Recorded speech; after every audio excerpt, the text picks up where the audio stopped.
السلام عليكم ورحمة الله وبركاته. ازيكم حبايبي؟ عاملين ايه؟ يا رب تكونوا بخير. النهاردة هنعمل مع بعض الكفتة بربع كيلو لحمة مفرومة.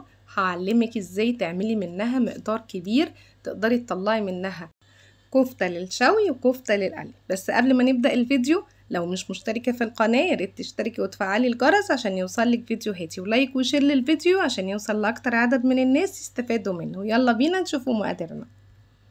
مقاديرنا عبارة عن ربع كيلو من اللحمة المفرومة و3 رغيفة فينو، ومعانا بصلة كبيرة احنا بشرناها، ومعاها فلفل اخضر عصرنا المية بتاعتها وخرجناها منها، ومعانا البهارات بتاعتنا عبارة عن ملح وفلفل اسود وبابريكا وبهارات الكفتة وشوية كمون وشوية كزبرة والسبع بهارات.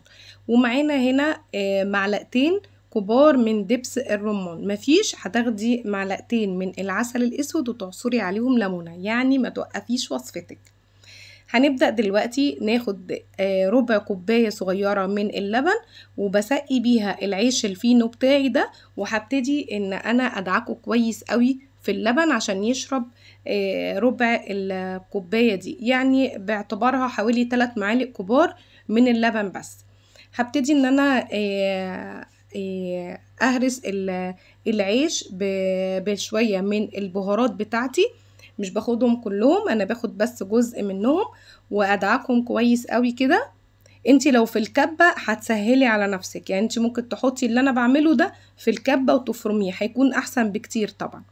بعد كده هحط البصل بالفلفل اللي انا عصراه جامد من المية، مطلعه المية بتاعته، يعني انا واخده التفل بس بتاع البصل عشان مش عايزاها تفرفت معايا، تبقى ما فيهاش ميه خالص. وبعد كده بحط اللحمه المفرومه وبقيه التوابل والبهارات بتاعتي وبدعكها كويس قوي، ومعلقه دبس رمان، ولو ما عندكيش زي ما قلتلك معلقتين من العسل الاسود وتعصري عليهم ليمونه.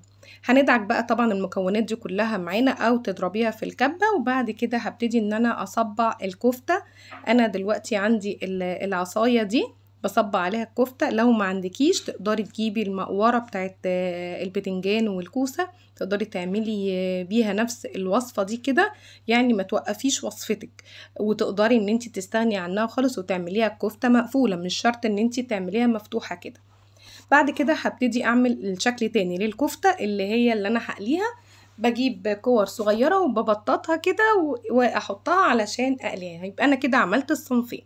بعد كده على الجريل ابتديت ان انا احط الكفته بتاعتي، وبالفرشه جبت ميه البصل وبقيت احطها على الكفته. وبكده يكون طبق الكفتة بالمكرونة بتاعنا خلاص. واتمنى يكون الفيديو عجبك، ولو عجبك الفيديو ما تنسيش الاشتراك في القناة وتفعيل الجرس عشان يوصلك فيديوهاتي، وان شاء الله اقابلكم في فيديوهات تانية.